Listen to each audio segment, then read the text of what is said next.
Ninguna persona que haya aceptado a Cristo Jesús puede decir que la palabra de Dios le ha sido indiferente. Todo lo contrario, el conocimiento de Dios, la apreciación de su amor, de su carácter, ha sido a través de su palabra. Cada vez que estamos en relación con ella, podemos ver que nuestra fe crece, nuestra confianza y nuestra esperanza en Dios. ¿De qué forma? La palabra de Dios, la ley de Moisés, pero especialmente el libro de Deuteronomio, afectó en otros momentos históricos del pueblo de Dios y a otras personas en la Biblia, como por ejemplo el rey Josías, el profeta Jeremías, en los tiempos de Daniel. En este capítulo de Lecciones de la Biblia vamos a ver de qué forma impactó en estos personajes bíblicos, pero especialmente vino a satisfacer una necesidad espiritual de renovación, de reavivamiento en medio del pueblo de Dios. Entonces, sean cada uno de ustedes muy bienvenidos.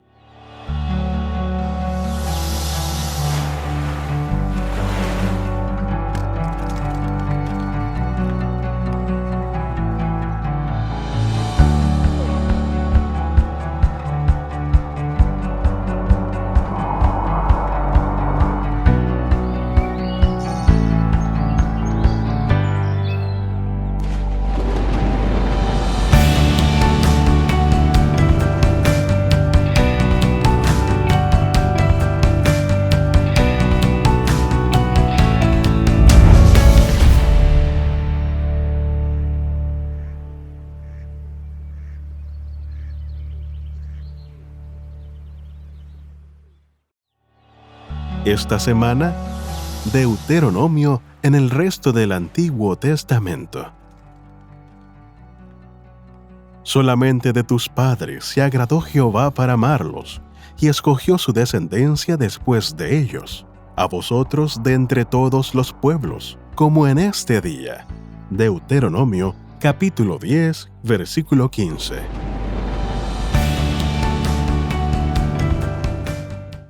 Iniciando un nuevo capítulo de Lecciones de la Biblia, muy contentos y felices al saber que usted está acompañándonos en la emisión de este capítulo. Como siempre, muy bienvenidos y también aprovechamos de dar la bienvenida. Tal vez, pastor, una bienvenida con tilde de despedida, ¿ya? Vamos en la lección número 11, nos queda poquito y desde ya, pastor, agradecer que haya estado con nosotros los capítulos anteriores, en este y en los poquitos que nos quedan también de aquí a futuro. Bueno, yo también agradecido por la invitación y de estar también con nuestros amigos que nos escuchan. Así que eso es muy grato. Así es, y expresar, ¿no?, que ha sido un tremendo aporte muy valioso para Lecciones de la Biblia, y viene esto de no solo del equipo, de nosotros, sino también de los comentarios de nuestros amigos, nuestros hermanos ahí que están escribiendo. Así que agradecidos ellos también de este privilegio, pastor, de poder abrir las Escrituras, compartir el conocimiento bíblico que la misma Biblia expresa. Y vamos a hablar precisamente de eso, de qué forma la Biblia se valida a sí misma cuando otros autores distanciados en el tiempo, ¿no?, citan las Escrituras, automáticamente la están validando, ¿no?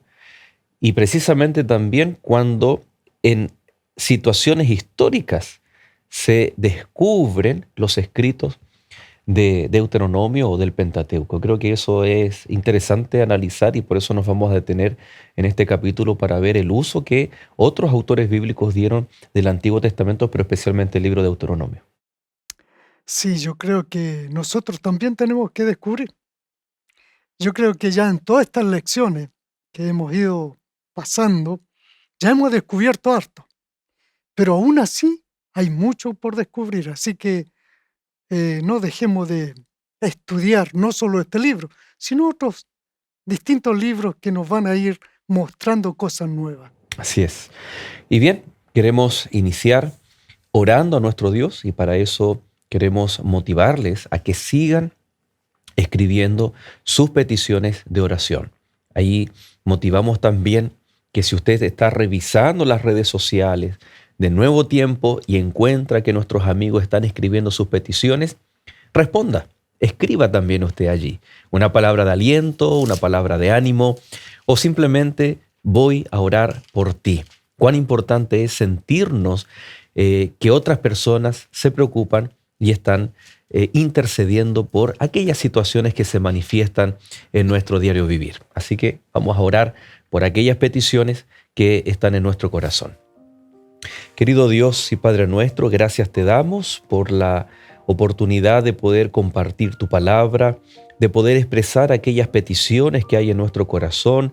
Por lo general son situaciones adversas, difíciles, por las cuales intercedemos para que tu mano poderosa pueda actuar, para que tú, Señor, de acuerdo a tu voluntad, permitas obrar al Espíritu Santo, tus santos ángeles, Señor, para que aquellas situaciones puedan ser resueltas. Y si no fuera así, que nuestra fe y nuestra confianza en Dios sea de tal forma que podamos comprender tus propósitos en medio de las adversidades. Gracias te damos y oramos en el nombre de Jesús. Amén, Señor. La verdad, pastor, que cuando nosotros mencionamos ahí en capítulos anteriores, Deuteronomio capítulo 4, haciendo mención de que me buscarán y me van a encontrar porque están haciendo esta búsqueda de todo corazón, es inevitable ir a Jeremías capítulo 29, cuando dice allí, me buscarán y me hallarán porque me buscan de todo corazón. ¿Cómo se da esta dinámica que Jeremías, ¿no?, siglos después que Moisés, escribe las mismas palabras? ¿Es coincidencia o Jeremías tenía el texto ya escrito por Moisés, lo cita, era algo oral que había escuchado, o él tenía, como mencionaba ahí, el texto? ¿De qué forma los autores bíblicos citan las mismas escrituras? Esto es algo que nosotros nos cuesta ponernos en ese lugar, en ese momento, porque nosotros decimos, ¿tú has leído tal libro? Y no, mira, anda a la librería, cómpralo y es muy bueno, Más accesible, ¿no? accesible. Tenemos más accesibilidad. En ese tiempo no era así. Eran muy contadas las familias que podían tener un rollo en su hogar para leerlo. Y eran rollos. Eran como para llevar, por ejemplo, aquí nosotros llevamos 66 libros. Ellos llevaban tal vez, un libro de este tamaño en un rollo de madera que había que girarlo, abrirlo, y no estaba completo, porque allí eran porciones, es decir, para llevar el libro de Jeremías, por decir, o Isaías, que tiene tantos capítulos, Eran varios eran rollos. varios rollos. Mm, Había que llevar un saco de rollos allí, y ujú. aquí traigo el libro de Jeremías, ¿no? Ahora, también, por ejemplo, debemos pensar en el Pentateuco. Moisés escribió el Pentateuco, pero no le puso nombre Génesis, Éxodo, Levítico, sino los escritos de Moisés. Entonces allí había que buscar sobre distintos temas del escrito de Moisés, más que todavía en este último tiempo se hicieron las divisiones de capítulos y versículos. Así que no era fácil, no era fácil. Así que se hayan perdido los rollos y que hayan entrado en desconocimiento es muy fácil. Pero eso era un deber que tenían los sacerdotes y los levitas, los escribas, en fin, ellos eran responsables de esto.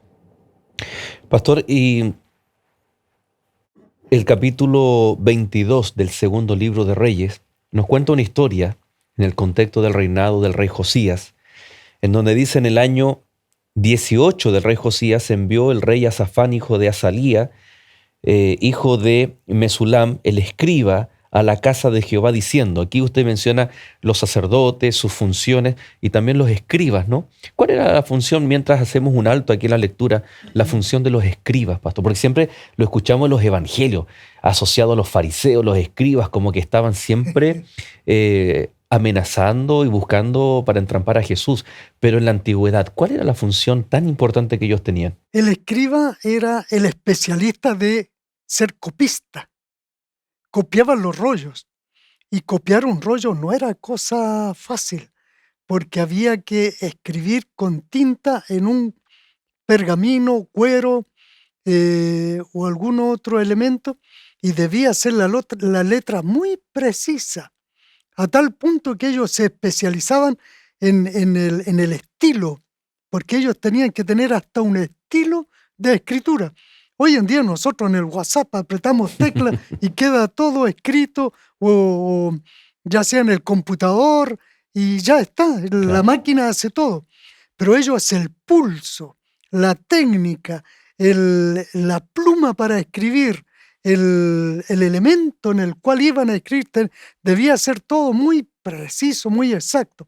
Así que el escriba, cuando le tocaba copiar un rollo, ellos tenían que ir viendo, contaban la cantidad de letras, contaban la cantidad de palabras, para que no se produjeran errores. Si este rollo tenía 100 figuras, este otro debía tener 100. Si no tenía 100, algún problema. Cuando había alguna diferencia, equivocación en alguna letra, en algún punto, ellos preferían romper. Eso estaba pensando, pastor. Hoy en día nosotros, bueno, algunos de nosotros tuvimos máquina de escribir, ¿no? Nosotros aquí tenemos una en la parte decorativa, pero era similar. Y cuando uno estaba terminando el texto y si cometía un error, al final no servía de nada. Hoy en día el computador, un dispositivo móvil, usted aprieta en la línea, en la letra, que hay un error. Es más, botón derecho, revisión de ortografía y nos solucionan varios problemas. Pero es apretar una tecla y volver y corregir, y aquí no ha pasado nada. Pero los escribas, los masoretas, ¿no? Ellos tenían esta tarea, esta misión. Pregunto, pastor, ¿esto era algo más técnico o el Espíritu Santo también estaba dentro de este proceso de revelación, inspiración, o ellos no estaban dentro del proceso de revelación e inspiración? Sí, estaban dentro, porque esta era una de las formas de transmitir el mensaje y que llegara hasta nosotros. Y Dios puso en el corazón de los levitas, de los escribas, en parte también de los fariseos, el pueblo en sí fue encargado de los oráculos sagrados, a tal punto que cuando llegamos a nuestros siglos, ¿ya? Nuestros siglos digo porque hace poco estuvimos en un siglo y ahora Ujú, pasamos a otro siglo. ujú. Eh, entonces la gente comenzó a decir, bueno, pero si del tiempo cuando los escritores bíblicos escribieron hasta nuestros días, esto tiene que haber sido cambiado muchas veces. ¿Quién sabe si la Biblia a lo mejor era distinta a nuestro tiempo? Y comenzó a surgir en nuestro siglo una corriente de crítica diciendo realmente la Biblia tal vez ni sea como era. Fue así cuando se descubrieron los rollos del Mar Muerto y toda boca se cerró y nadie más criticó porque todo había sido mantenido tal cual a través del tiempo. Y Sí. eso indica transmisión a través de inspiración, cuidado de Dios, protección de Dios, el Espíritu Santo obrando no solo en la mente, en la mano de muchos copistas y traductores también. Pastor, sin desviarnos del tema, pero este tema es bien interesante también. Eh, ok, el Espíritu Santo también está guiando el proceso de la transmisión del mensaje, del texto, de la copia del texto. ¿Cómo entender entonces aquellas diferencias que probablemente se dieron en la copia del texto y que hoy en día se llaman variantes? ¿Qué son las variantes y si afectan o no al sentido macro del mensaje? ¿Cómo entender que aún siendo el Espíritu Santo que dirige este proceso, podemos encontrarnos con estas variantes? Sí, a pesar de eso, sí se cometieron errores y los errores era muy fácil de cometer. Por eso que si encontramos nosotros variantes, yo diría, gloria a Dios, porque son tan pocas, teniendo tanto en contra. Porque, veamos, el hebreo. El hebreo especialmente antiguo, era complejo de escribir y solo se escribían en consonantes, y hasta el día de hoy. Yo miro allí la televisión cuando dan ciertas noticias De de Israel, Palestina, de Israel. de Ajá. Israel, yo veo allí los letreros solo consonantes. Y usted lo Ahora, puede leer. algunas las puedo leer, Uno de los pocos que puede leer. algunas palabras puedo leer, otras en realidad que no puedo. ¿Por qué? Porque supongamos que, bueno, el idioma hebreo es mayormente trilítero, es decir, todas las palabras en base a tres letras. Tres letras. Son las Ahora, raíces, ¿no? la raíz de las palabras, Ujú. y ellos mayormente utilizan tres letras. Son muy pocos los verbos que tienen dos consonantes. La mayoría tiene tres. Entonces, eh, y generalmente con A, ¿no? Shahar, Shamar, Halal, son todas con A, mayormente. Pero lo curioso de esto es que ellos no se equivocaban no escribiendo vocales. Nosotros podemos poner una C y una S, pero esa C y esa S puede decir casa, puede decir cosa. Cosa. Pero ellos, por el contexto, no se equivocaban. Entonces, esto era algo, yo diría, un tanto sobrenatural, divino. ¿Cómo este idioma, no teniendo vocales, aunque las vocales las pronunciaban, no las escribían, estaban allí implícitas? Entonces, era muy fácil que el copista copiara ciertas letras y pensando en que era esta palabra, a lo mejor era esta otra. Y por eso se produjeron variantes, porque a veces la yud, que es como una comita pequeña, si se alargaba un poquito, podía pasar a una vav muy fácilmente. O la kaf, que era como un cuadradito abierto en un lado, podía eh, confundirse fácilmente con la vav, que en la parte de abajo tenía como un pequeño saliente, ¿ya? Como Tenía una casi, colita. claro, una colita así Ujú. finita abajo, y entonces eran letras muy parecidas y que los copistas debían tener un muy buen ojo. Y en ese tiempo no había lentes, así que el copista debía tener un ojo fino. No habían ampolletas especiales para lectura. Nada de eso. Ujú. Así que realmente tener las variantes que tenemos es muy poca cosa. Yo diría, gloria a Dios, aleluya, de que realmente las Ujú. variantes son mínimas.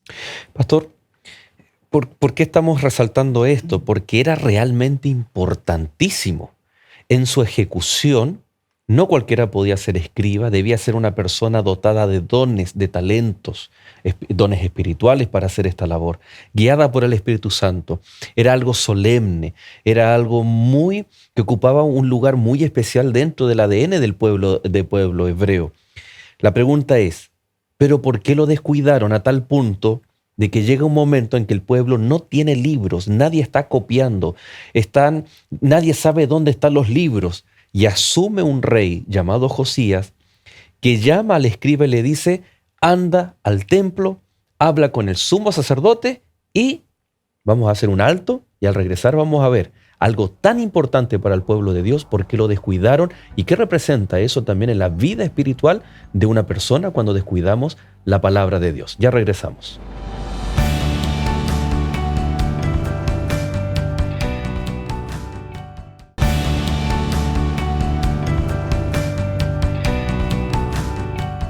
Muchas gracias por permanecer en compañía de Lecciones de la Biblia. Si usted está recién incorporándose a este capítulo, estamos viendo de qué forma el resto de los escritores bíblicos citaron el libro de Deuteronomio o el libro de la ley, en donde le da validez, ¿no? Y estamos en la historia del rey Josías, en el segundo libro de Reyes, capítulo 22, y mencionábamos, pastor, que el rey envía a este escriba al templo.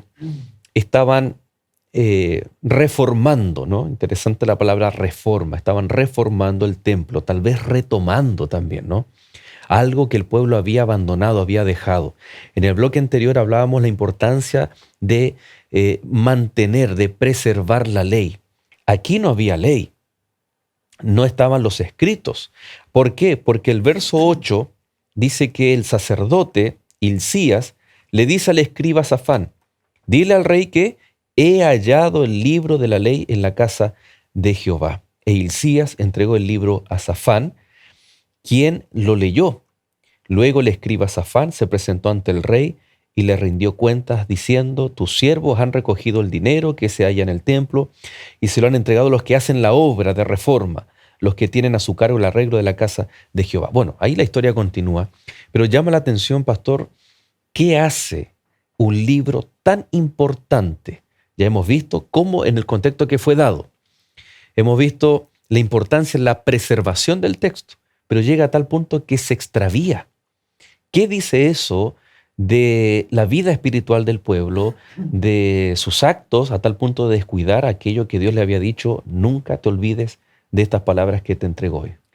Esto aquí nos lleva a pensar un poco más allá de este hallazgo de la ley, y es que cómo un pueblo que Dios escogió para preservar los oráculos sagrados, ser luz del mundo, ser sacerdotes para el mundo entero, porque ese era el plan de Dios, que Israel entero, cada uno fuera sacerdote para el mundo. Es decir, que la gente de otras naciones viniera y ellos le enseñaran acerca del Dios verdadero. ¿Cómo este pueblo elegido, escogido, privilegiado por Dios, dejara a su Dios, buscara dioses ajenos y más todavía, cerraran su templo?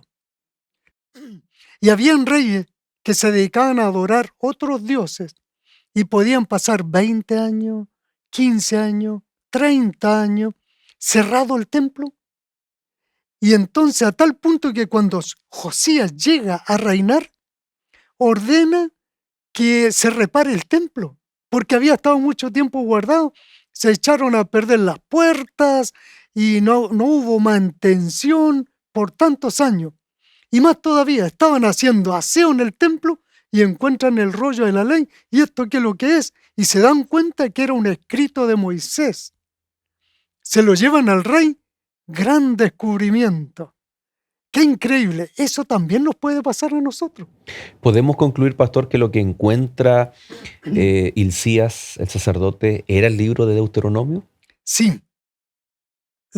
Cada vez que se habla del libro de la ley, mayormente, porque el libro de la ley también puede ser el Pentateuco, la Torá, pero el libro de Deuteronomio es el libro más usado, el cual se le llama mayormente el libro de la ley, y lo más probable es que haya sido el libro de Deuteronomio, porque al encontrar todo el Pentateuco, no cabe en un solo rollo. Son muchos rollos. Habría dicho: hemos encontrado los rollos, claro, en plural, de la ley, porque eran muchos. Pero en este caso, sí, Deuteronomio podía manejarse en un solo rollo. Pastor, permítame leer aquí, y también para nuestros amigos, lo que dice Elena de White en el libro Profetas y Reyes, la página 290. Dice: Josías se conmovió hondamente al oír por primera vez leer las exhortaciones y las amonestaciones registradas en ese antiguo manuscrito. Interesante, palabras que en Deuteronomio se repiten: amonestaciones, indicaciones, exhortaciones, instrucciones, ¿no? Decíamos que Torá significa básicamente instrucción, y el libro de Deuteronomio está lleno allí, ¿no? Y él se conmueve. Nunca antes había comprendido tan claramente la sencillez con que Dios había presentado a Israel la vida y la muerte, la bendición y la maldición.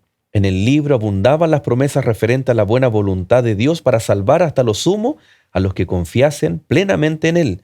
Así como había obrado al librarlos de la servidumbre en Egipto, quería obrar poderosamente para establecerlos en la tierra prometida y colocarlos a la cabeza de las naciones de la tierra. Cuando leemos este párrafo del libro Profetas y Reyes, página 290, yo invito a los amigos que vayan a Deuteronomio capítulo 1 en adelante, porque lo que dice Elena de White es exactamente lo que está descrito, o sea, la experiencia de Josías es exactamente lo que está descrito en el libro de Deuteronomio, o sea, no hay duda de que era el libro que encontraron, ¿no? Sí, la experiencia de Josías fue una experiencia que lo marcó y le hizo hacer un teshuvá, un retorno, es lo que nosotros le llamamos arrepentimiento. Ahora, en hebreo nosotros le decimos teshuvá, al arrepentimiento, el volver. ¿Sabes tú que en griego arrepentimiento tiene otro sentido? Porque, por ejemplo, en hebreo es retornar, volver, el arrepentimiento. En griego, en el Nuevo Testamento, la palabra es metanoia, cambio de mente. Es decir, interesante porque si juntamos estos dos conceptos, debe haber un cambio de mente, una metanoia, para tener un teshuvá, un regreso, ¿ya? Es decir, uno apunta a la mente y el otro a la acción. Uno apunta al pensamiento y el otro a la acción, claro. Los hebreos son una cultura práctica, ¿ya? Es un pensamiento concreto, una escritura concreta. El griego distinto. El griego es pensante. El griego tiene una sintaxis más elaborada, más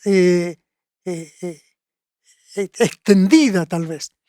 Bueno, pero aquí nosotros encontramos, por ejemplo, quiero leer el verso 13 de Segunda de Reyes 22, verso 13. Dice, id y preguntad a Jehová por mí, la inquietud.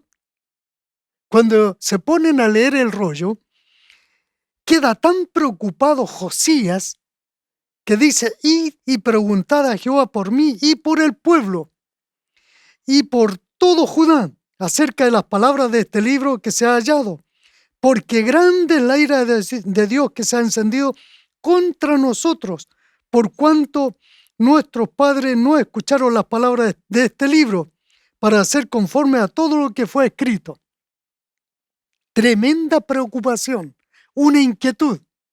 Es decir, volvamos, recurramos a Jehová. ¿Qué hay? Vienen las maldiciones, por favor, cambiemos la vida, hagamos un alto y volvamos. Qué interesante. Si eso pudiera ocurrir en nosotros hoy en día. El capítulo 23, verso 2, dice en la última parte,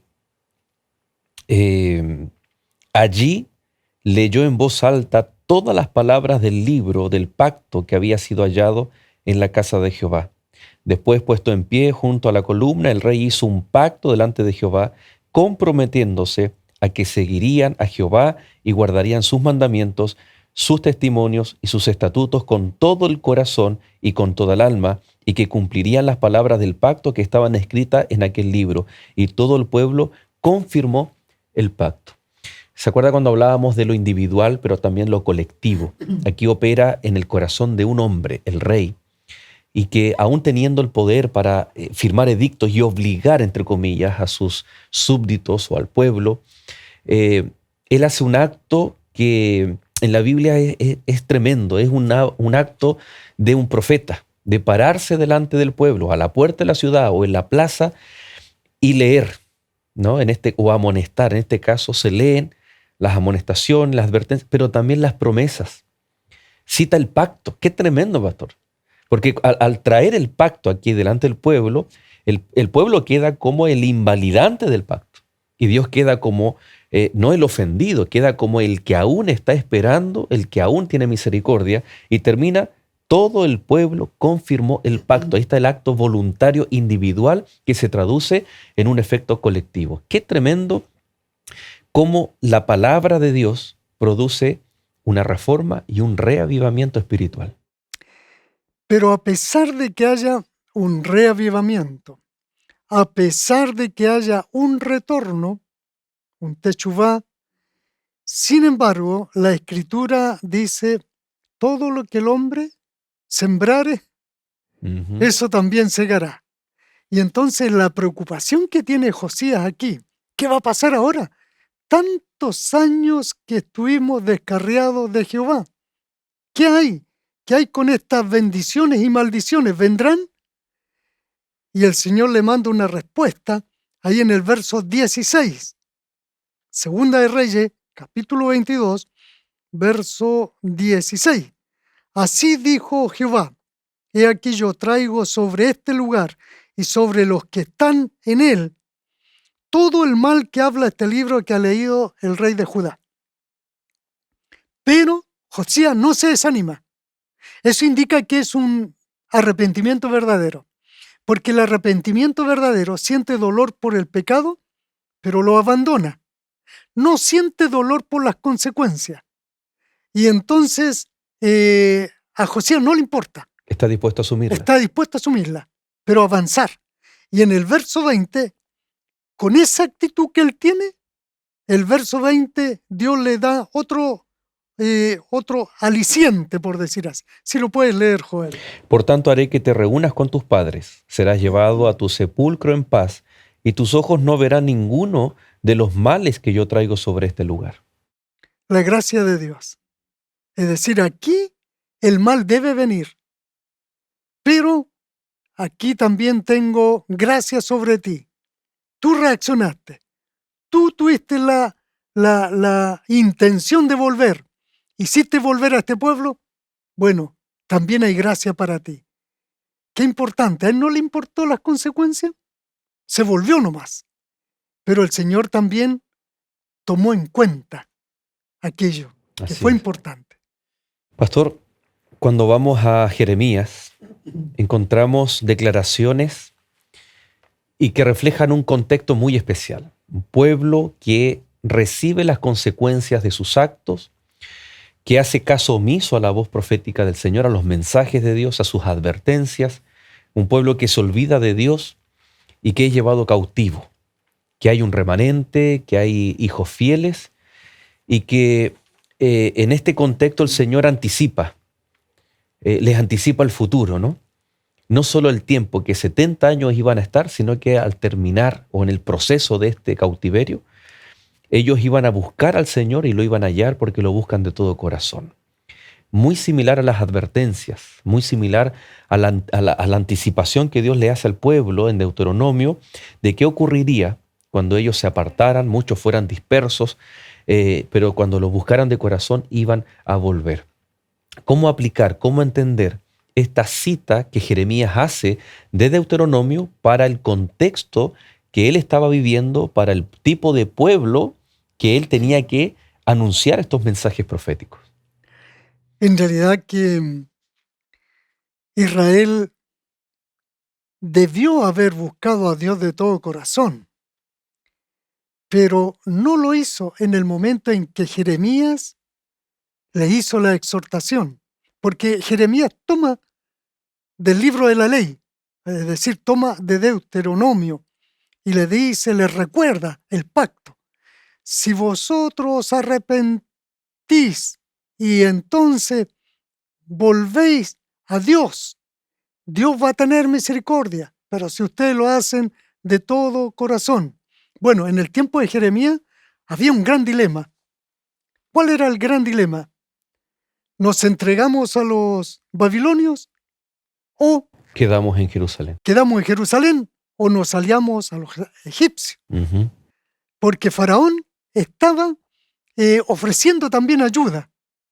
Entonces, en ese momento eran las dos potencias mundiales, Babilonia, Egipto. Y Jehová le dice a Jeremías, por favor, entréguense a Babilonia, porque ahí está el poder ahora. Ese es el poder que viene ahora. Egipto está en decadencia, fue potencia, pero no se vayan a aliar con ellos. Así que por favor háganme caso. Y Jeremías comienza a dar ese mensaje. Vuélvanse a Jehová de todo corazón, hágale caso a Jehová. Pero Israel comete dos grandes errores. Una, en no volverse, ni siquiera de todo corazón. Segundo, confiaron en Egipto. Y algunos de ellos hicieron alianza con Egipto para ver si Egipto los podía defender y librarlos de Babilonia, pero no fue así. Erraron. Ujú. En, el en- camino. Perdón, pastor, en Jeremías 7:4 dice, no fiéis en las palabras de mentira. Tal vez eran palabras que los egipcios le estaban ofreciendo, esa falsa seguridad. O templo de Jehová, templo de Jehová, templo de Jehová es este. Confiaban más en el edificio, en los muros, en las torres que tenía ahí Jerusalén, incluso en el templo. Eh, Deuteronomio deja claro que la tierra prometida era condicional. Si eran fieles, Dios les iba a entregar todo, desde los gigantes hasta los frutos, ¿no? El pan, la prosperidad. Pero si eran infieles, iban a ser desparramados por la tierra. ¿Será que el pueblo allí de Jerusalén, en los tiempos de Jeremías, también confiaba más en la grandeza de la ciudad? Aquí se ve que ellos iban a expresar, ¿no? Que el templo de Jehová, el templo de Jehová, es como decir, jamás esto va a ser destruido.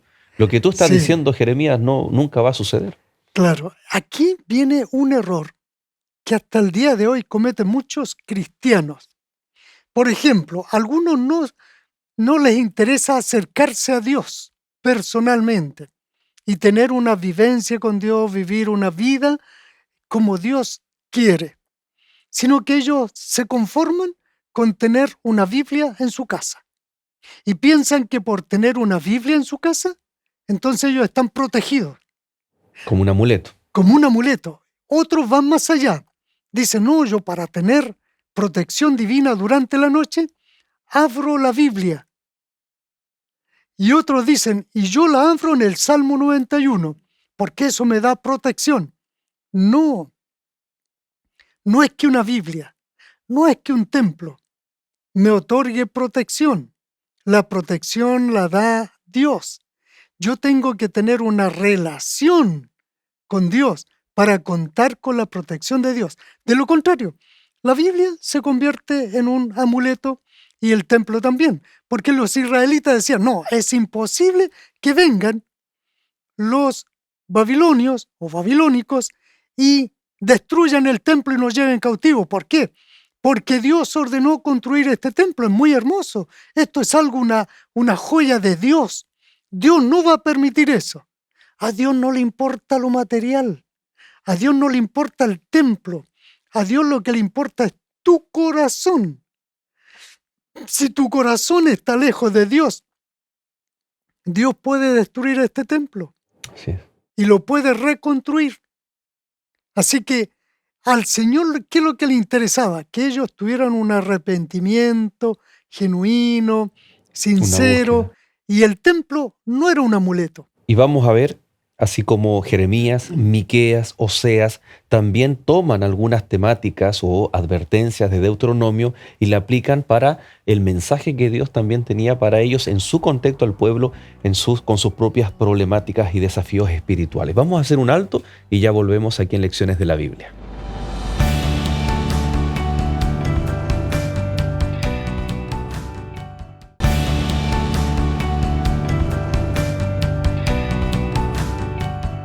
Hola, el perdón es una de las palabras más difíciles de pronunciar, pero aún así el Señor muchas veces dijo, tus pecados te son perdonados, o incluso en la hora de su muerte dijo, Padre, perdónalos porque no saben lo que hacen. ¿Y tú, sabes cómo alcanzar el perdón divino? ¿O sabes a quién debes pedir perdón? Encontrarás las respuestas en esta guía de estudio llamada Enseñanzas de Jesús. En ella podrás no solo saber lo que Jesús dice sobre el perdón, sino también temas relevantes para nuestra salvación. Solicítala a los números que están apareciendo en tu pantalla y la haremos llegar gratuitamente hasta tu hogar. Que el Señor te bendiga.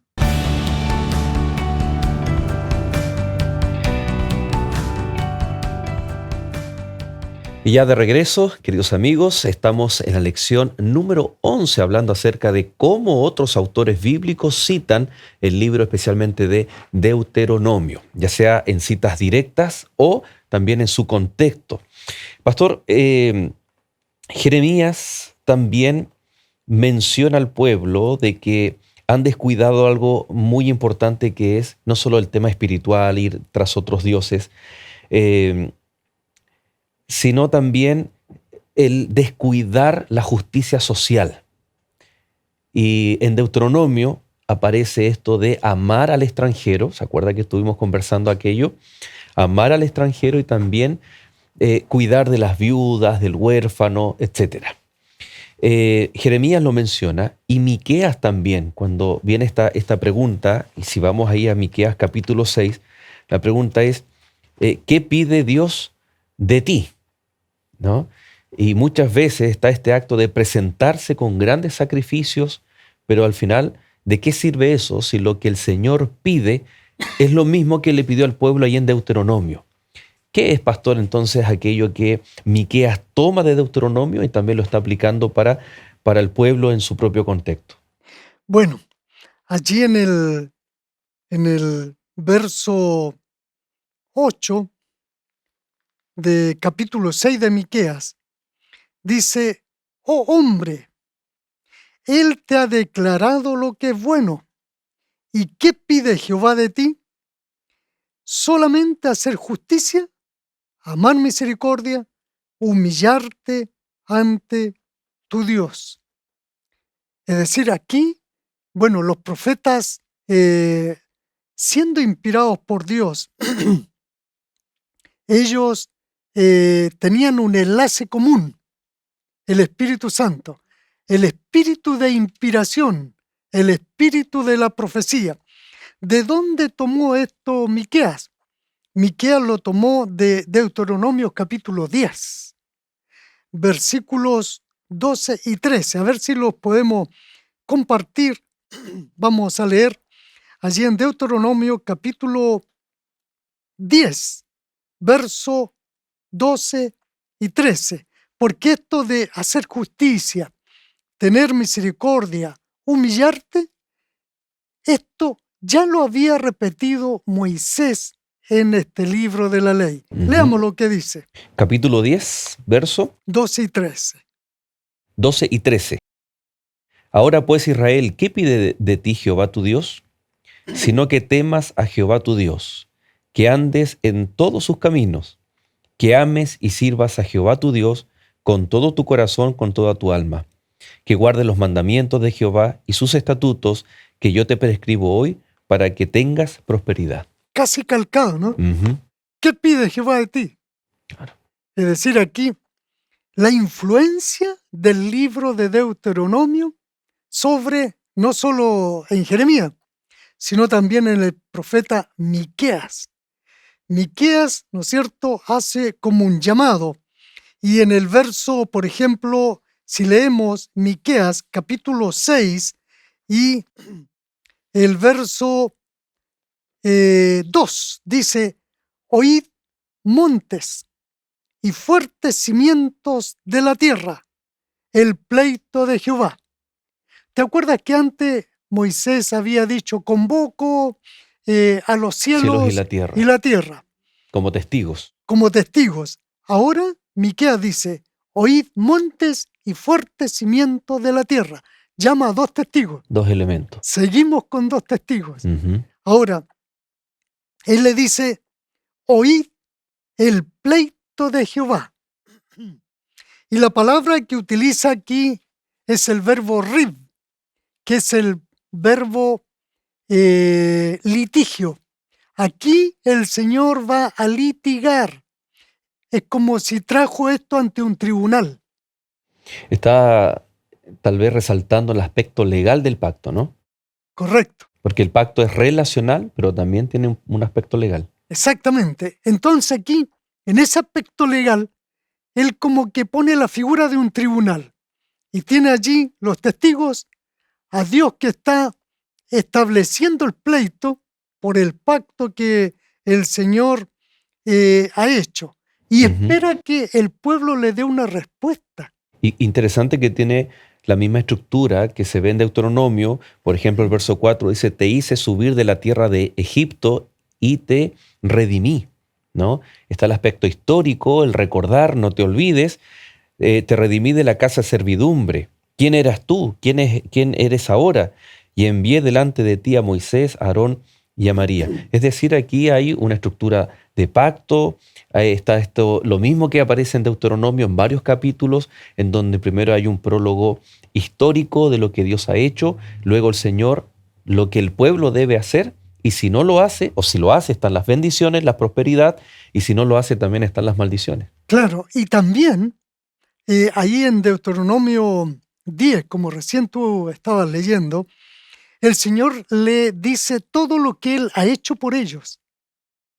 Y acá en Miqueas, el pleito que el Señor entabla contra el pueblo de Israel, en el verso 3 le dice: pueblo mío, ¿qué te he hecho o en qué te he molestado? Respóndeme. En otras palabras, ¿qué me faltó por hacer por ti? ¿Qué me faltó? ¿Algo no te hice bien? Respóndeme. ¿Hice algo malo? Porque mira, allí en el libro de la ley, según Moisés, yo hice todo esto contigo. Te redimí, te puse en alto, te traje, te di mis leyes, mis estatutos. Por lo tanto, yo te di grandes bendiciones, gran garantía. Pero ahora, ¿qué te pasó? Volviendo un poquito a las lecciones pasadas, ¿te acuerdas que vimos también una expresión? Mi jiten, Ujú. El deseo de Dios. ¿quién diera o quién me diera? Ojalá si pudiera cambiar el corazón. ¿Cómo, cómo yo quisiera que ustedes pensaran distinto, que ustedes se volvieran? Pueblo mío, le dice, como un padre, hijo mío, pueblo mío, ¿qué cosa me faltó por hacer por ti? Díganme, por favor.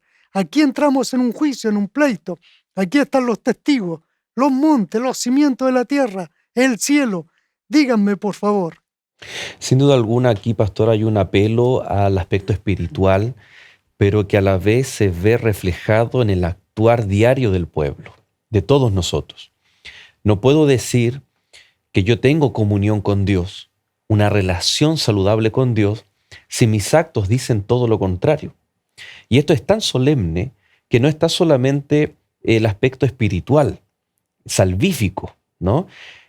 Porque uno dice, por ejemplo, el verso 11, ¿daré por inocente al que tiene balanza falsa y bolsa de pesas engañosas? Sus ricos se colmaron de rapiña, sus moradores hablaron mentira y tienen en su boca una lengua engañosa. Por eso yo también te debilité, devastándote de tus pecados. Eh, Alguien podría decir, este es un llamado espiritual al arrepentimiento, a pleitar, ¿no? Se ve el deseo de Dios. Y de pronto viene este aspecto que es más práctico, un aspecto social, que refleja prácticas del pueblo. Pero vemos que está directamente relacionado con el tema espiritual. Es decir, me alejo de Dios, violo el pacto y termino practicando y haciendo cosas que ofenden a Dios. ¿Por qué ofenden a Dios? El tema, la ofensa social. Usted leía tiempo atrás ahí en Corintios, ¿no?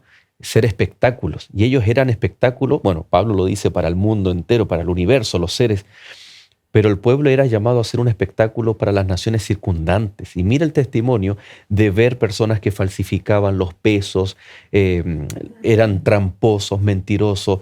Podemos ver en Amós, en Amós capítulo 5, Oseas capítulo 6, ¿no?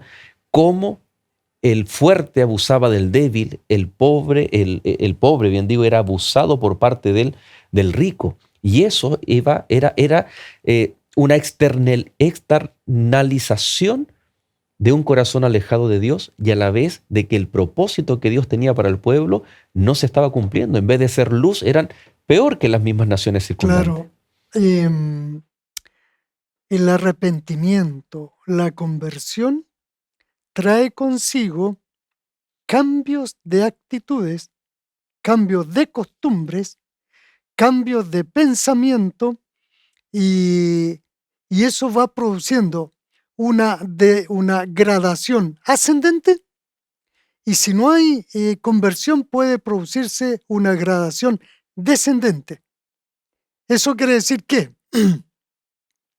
por ejemplo, en el caso de Israel, allí cuando ellos fornicaron en Baal Peor.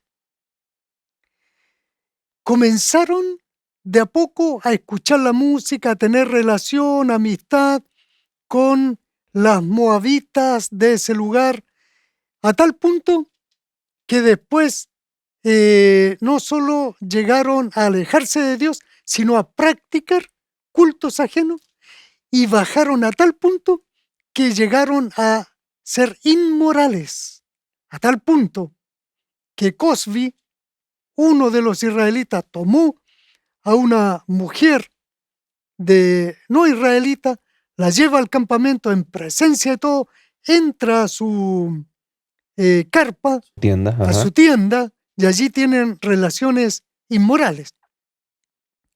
Y allí aparece Finehés, ¿no es cierto?, hijo del sacerdote, y con una lanza. son alanceados para morir.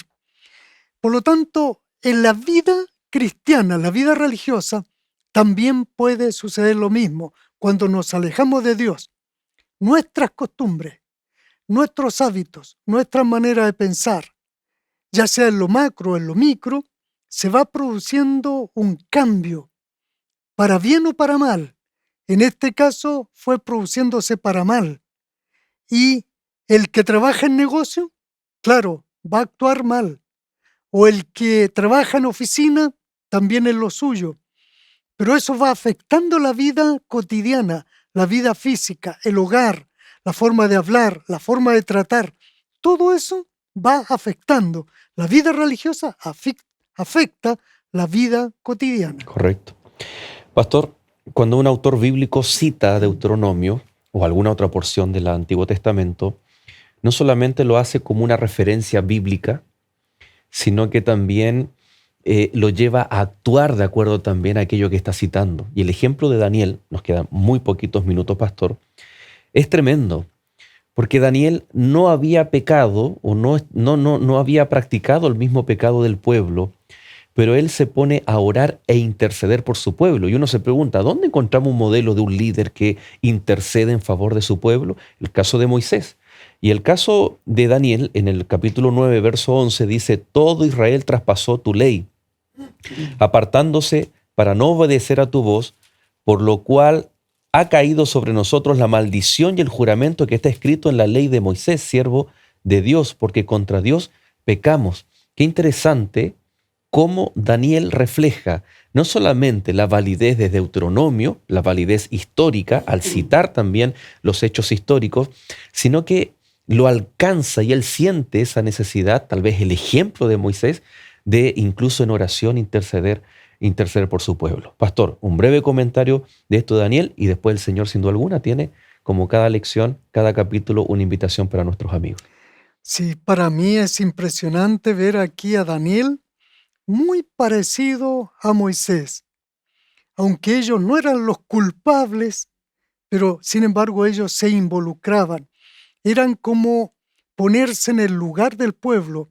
Ellos no solo sentían simpatía por el pueblo, sino empatía.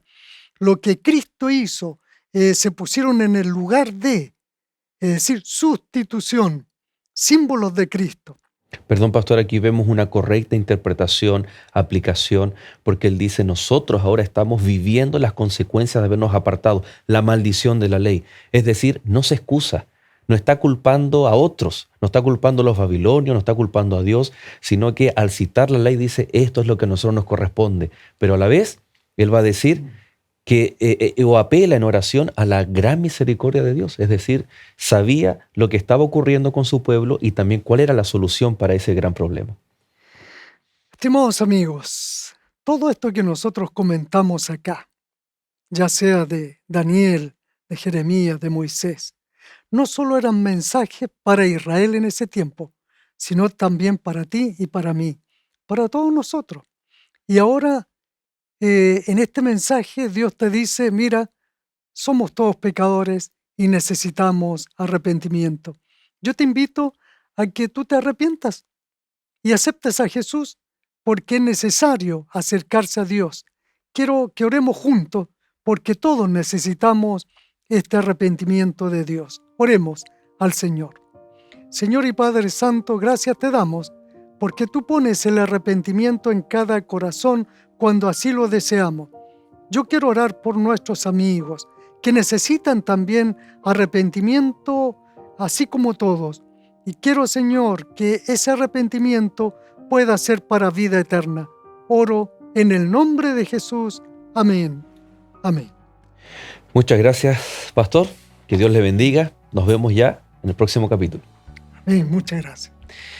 Y por supuesto a cada uno de ustedes, amigos, también les agradecemos por haber sido parte de Lecciones de la Biblia en este capítulo. Nos reencontramos en el próximo y usted permanezca en compañía de Nuevo Tiempo. Que Dios te bendiga.